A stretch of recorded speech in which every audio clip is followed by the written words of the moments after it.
Pastor, at dili, masaya appointment na iso.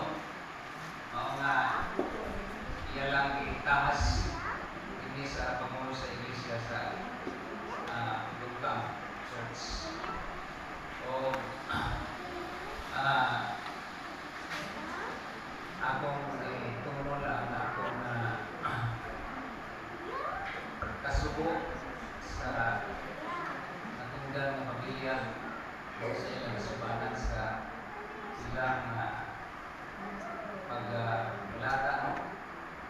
So, salamat po sa inyong pagtambong din ito po natahatag po kalipay kanila, no? Na iningganan ng soon walo ni kanan tutupod kasi ang kanan ng iso, no? Kaya sinabi Solomon, nag-ingon siya sa simulat sa Ecclesiastes chapter 3, no? Natin nga ituta na everything that happened in this world, ingon diha na happens at the time, at the right time that God chooses, no? Kining mga butang na itabo ni kalimutan na igsoon, no? Na itabo ni mga igsoon sa gitudlo ng panahon kanimo kanako na igsoon, no? Kaya ngayon niya, God has set the time, no? The right time, no? We cannot add anything. You cannot add anything to it, no? Or take anything away from it, no? Di kita makadugang sa usa ka adlaw sa atong kinabuhi. Di kita makakuha ng igsoon, no? Muna kita nga makatawhan, no? Magapanghanggar din kita sa kabunay ng igsoon. O dili na maglangan ng igsoon kaya ang atong oras pagkakit ito mga alas 8 na iso. Atong pagkasugdan ang atong pagtuon hindi sa basahon sa uwan mga iso. Ang sugilanon sa kinabuhi nila sa mga iso, no? Itang tanan ay balo naman na iso ni Negro. Atong ini siyang balikon sa pag-isgot na igsoon tungod kay kini maong mensahe na igsoon nakahatag ka nato paglaro sa matag sa kanato, no? Dili na magsugod mga igsoon sa kapitulo 11 mga bersikulo 11 ngadto sa 14 na igsoon. Ingon diri gisulti niya kining mga butanga ug unya niingon siya kanila ang atong higala na si Lazaro natulog. Apan moadto ako karon sa pagpukaw kaniya gikan pagkatulog. Sa 12 na ingon ug ang mga tinun-an mingon kaniya Ginoo kung siya nahikatulog nan mamaayo ka siya. Sa 13 nag-ingon diri ang isgutan ni Jesus mao ang kamantayon ni Lazaro apan siya nagadahon nga ang iyang gipasabot mao ang pagpahulay sa pagkatulog. Pero sa way likod-likod na igsoon iyang gisulti o gisulti ni Ginoong sa Kristo na si Lazaro namatay si Lazaro. Ang iyang kamatayon na igsoon nagsaysay kanato hangtod karon na igsoon na ang iyang kamatayon, no? Tungod kay gipanaw siya nagpaila na adunay pagkabanhaw ng igsoon, no? Kay bisan gani ang Dios nahigugma gyud sa matag usa kanato mga igsoon. Kay diha sa paglalang sa tao diha sa Genesis 2:7 na igsoon sa diha nga giumol sa Dios ang tao gikan sa apog na igsoon, no? Ug gihuypan niya sa bugok sa ilong sa giminhawa sa kinabuhi ug siya ningon diri nga nahimong kalag nga may kinabuhi, no? Muban mo na igsoon nagtuo na o ngayon kalag patay na, no? Sa uman mga nakatuna nila, no? Ang kalag ngayon kalag patay na ang igsoon. Pero ang gihinhawa sa Dios na igsoon naghuyok niya diha sa buhok sa ilong na himong kalag nga may kinabuhi na iso. Dili sa sinulat ni Solomon na iso sa Proverbio 11:25 nga iso. Nag-ingon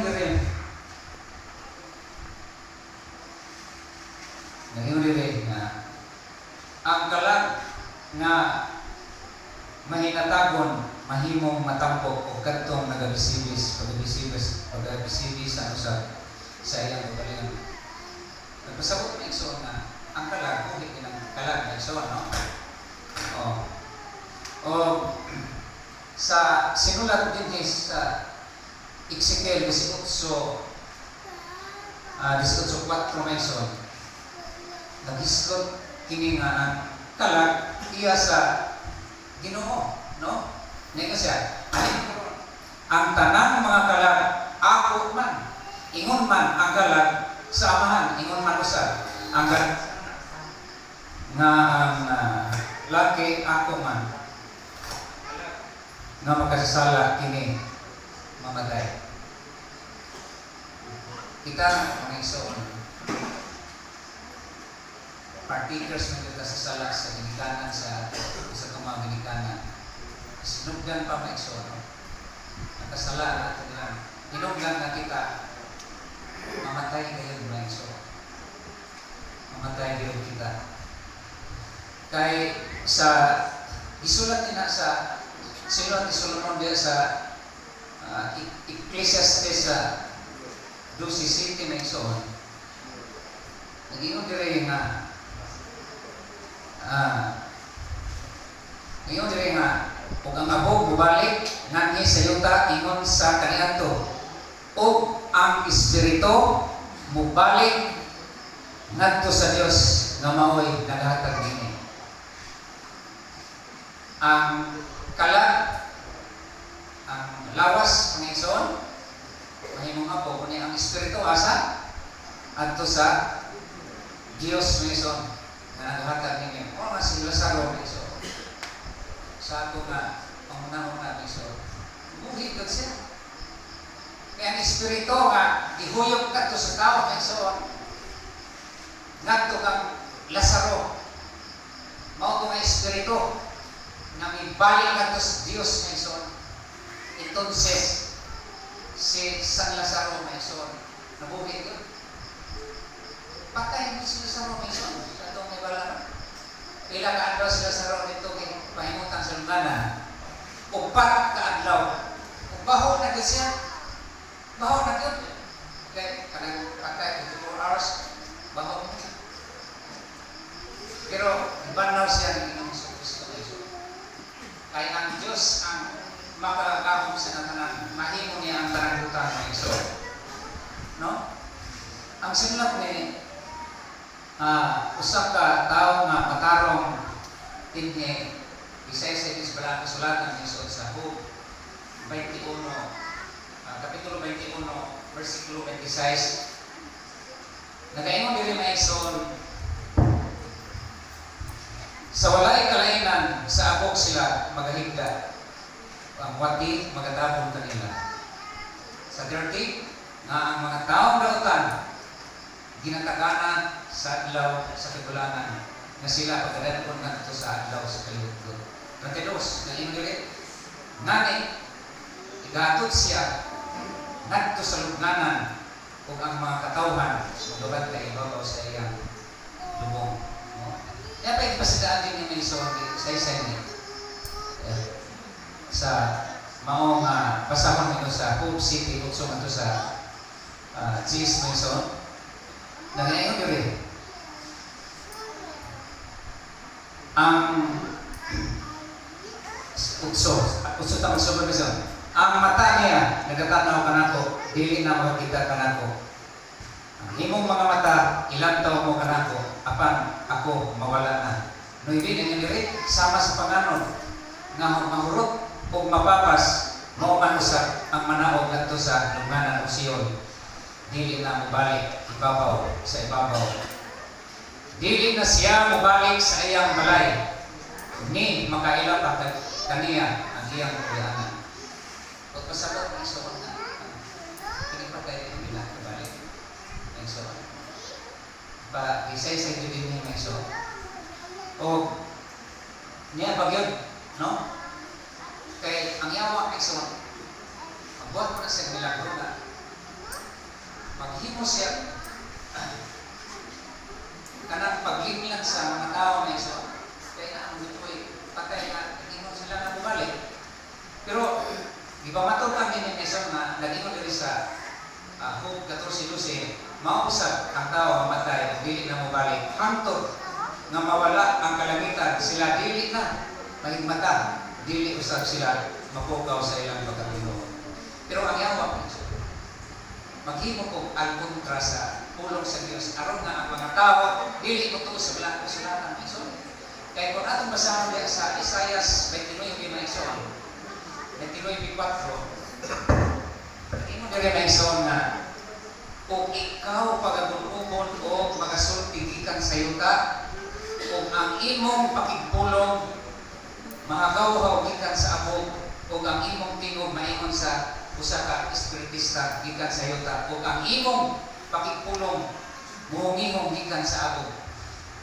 Nundon ko may ison ba sa patanong pa ko, bulan ko ron. Patanong pa, nakadungog ko nga, ang ako kunong lolo, nakita nila dito sa doon sa mong balay dito, nagsangkit sa lupi niya, naghagaw-haw kunong tingog.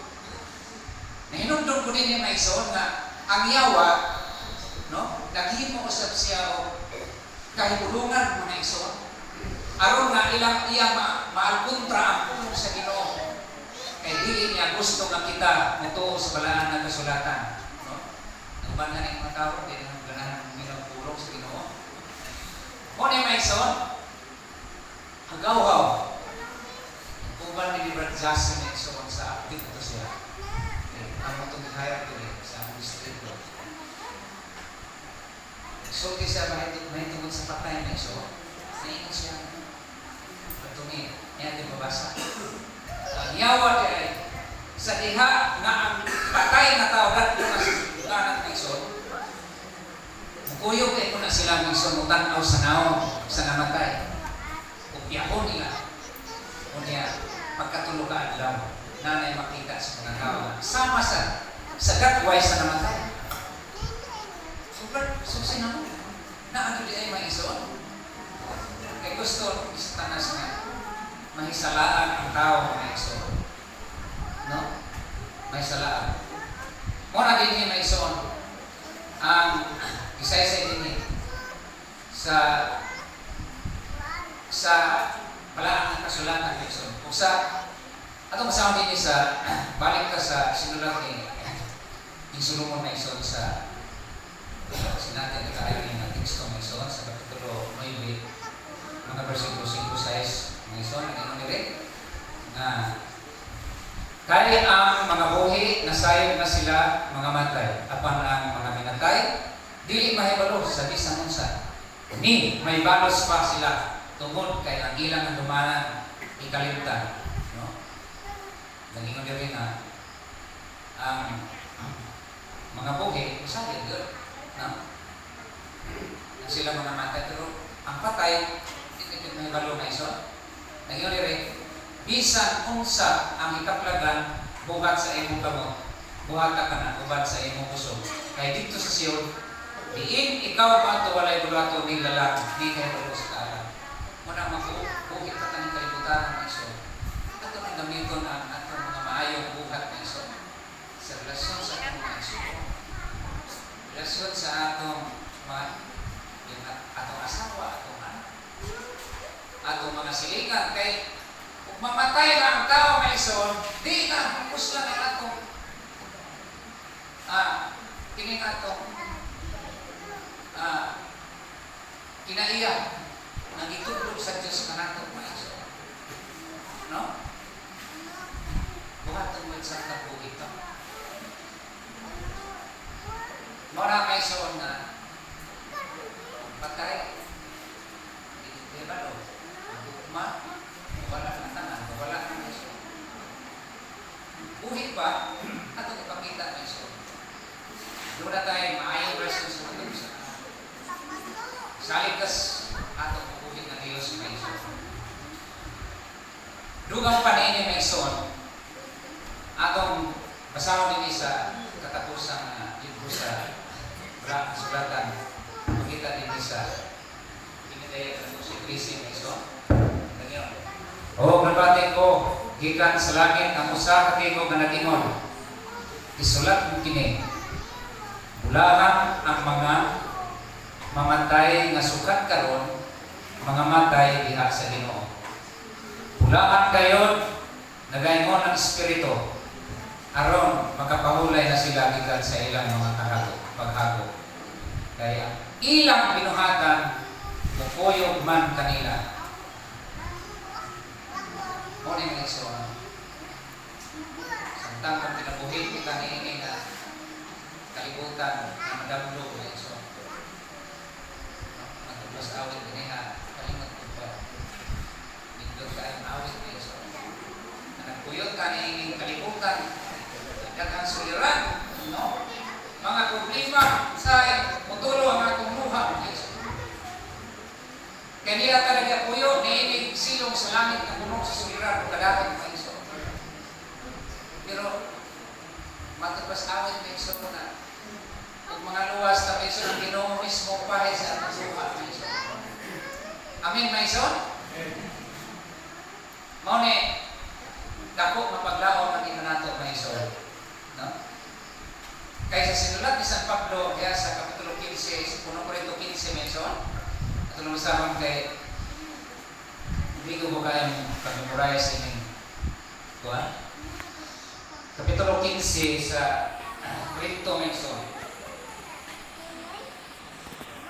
15 na to sa Sibita na to sa 55 kung ano mention.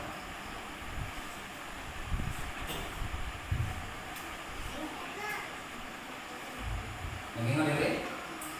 Isulti ko kini kaninyo, mga igsoon, nga ang unod o dugo dili makapanunod sa gingharian sa Dios. Ug ang madunot ra dili magapanunod sa mga butana walay pagkanunod.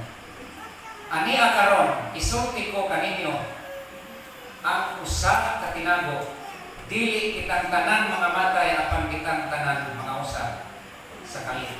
Sa usa kapag pamilok, initingog na sa katapusang trumpita. Kaya ang trumpita magatunggon kung ang mga patay magamanunahon na may mga lawas na dili na madunot o kita mga usap. Kaya kining lawas na madunot ra pag-ailisan kung niya dili na madunot o kining lawas na mamatay ra pag-ailisan kung niya dili na mamatay. O sa diha na ang lawas madunot ra kailisan at dili madunot o ang lawas na mamatay ra kailisan at dili mamatay. Nan matuma na kayo niya ang nasulat nga nagingon ang kamatayon gilamoy diha sa kadaugan. Ang kamatayon hain na ang imong pagkamadaogon o kamatayon hain na ang imong iko. Muna yung eksoon. Usa sa mga maghatag ako inspiration sa pagkakusa kami nato may sumpiligisa sa Ginoo. Nga kining atong lawas na mamatay, makabato ng lawas na wala kamatayon. No? Kung mga luwas ta. Lunot ng lawas, di na madunot ng iso. Kunya, magikuman pa dito sa Diyos ng iso. Morning gagabihon na ison, ato gayon na ang tingan ang ato ang kinabuhi ng iso. Ang kinabuhi isa lang, nalagduha, isa lang natin kinabuhi. Ato ning ilagad sa Ginoo ng iso. Anan ng mga dili maayo, dili na ito lahat ng iso. Kaya di kanta na nasayo.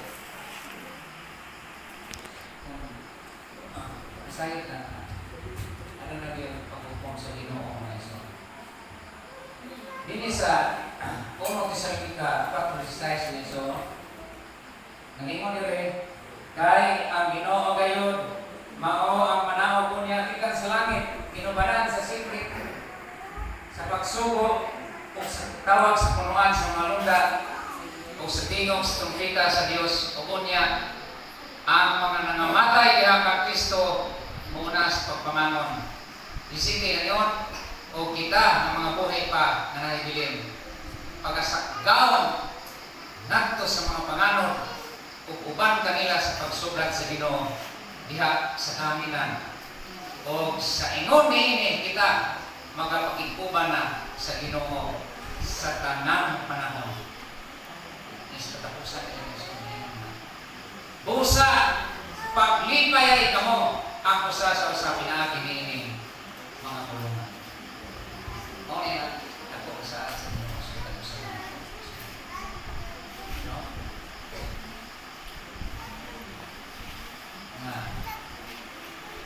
naadjay kaluwasan na inatag nato. O dini sa Juan 11 balik na ito. Nag-ingon dire sa Juan 11 25-26 ito. Nag-ingon dire nga.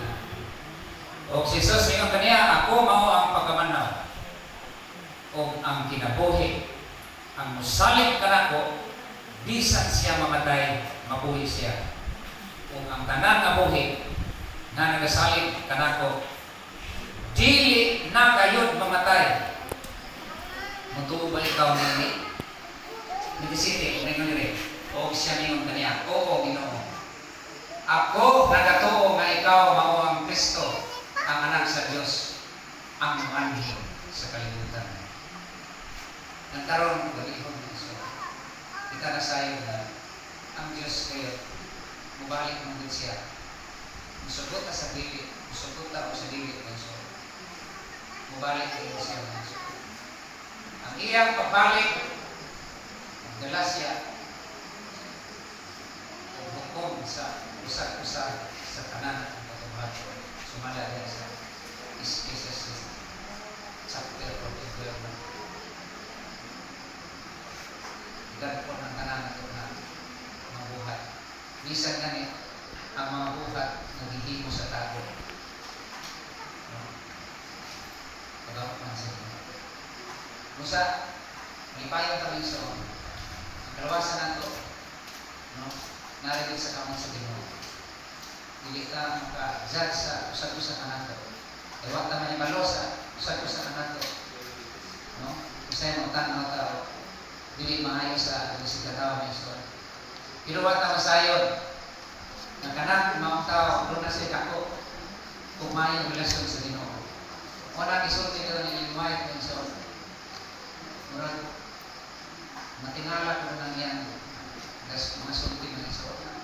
Doon ay maluwas na huwag makikinin ni simbahan ng istorya. Mga luwas na tinasya na kaabot sa langit ng istorya. O doon na sa'yo, sige, barok din eskulpito, nag-alaga, pero ito sa namin, huwag ito. Muna'y makasusubo na paladumon na isol.